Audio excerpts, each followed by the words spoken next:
Voters' Rights Act just got gutted.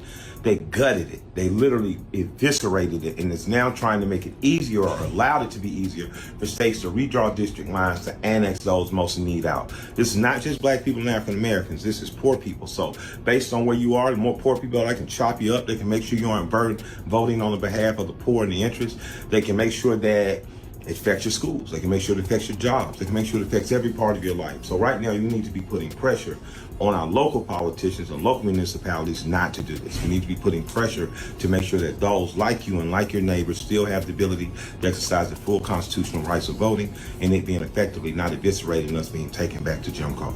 So we're going to start the largest voter initiative possible this fall. We're going to get people out to the polls. We're going to beat up those midterms, and going forward, we're going to do more than just march and protest. We're going to go to the polls. We're going to change the people who are in office. We're going to get those laws back changed in the favor of the people. This is Michael Render. Stay tuned. We're going to do something plot, plan, strategize, organize, and mobilize big next. Now, for anyone that has paid attention to some of Mike's past remarks, it could appear that he was one of the few black celebrities that would indirectly help Donald Trump secure another run in the White House.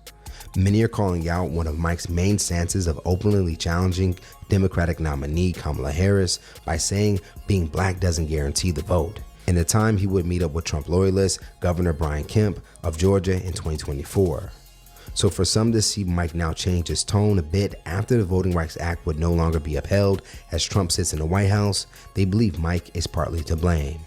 D.L. Hughley and several people on social media would let the rapper know that it's too late now to switch things up. Under Mike's post of the now infamous video on Threads, Hughley would go on to directly reply with, "Wow, the vibe shift," and would continue his stance by sharing another comment that read, "I see all these black people who are apoplectic about the Voter Rights Act, but you helped it happen.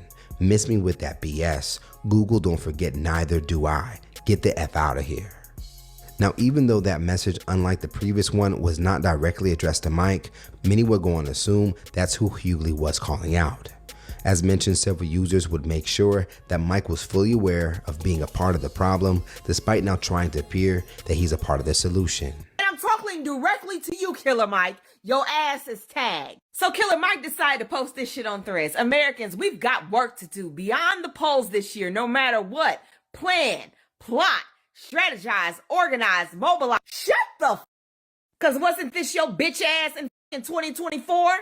Oh no, this is your bitch ass again. Killer Mike says Kamala's race won't be a key in 2024. It's progressives for me. You one of the reasons why we in this shit. You with your fucking misogyny war could not see a black woman who has been the most qualified person to run for the office be president. You couldn't see that shit. You wanted to play on her race instead of playing on her policy. You dumbass. You it up for us. It's black men like you that need to sit the in the background and shut the up. Stop speaking.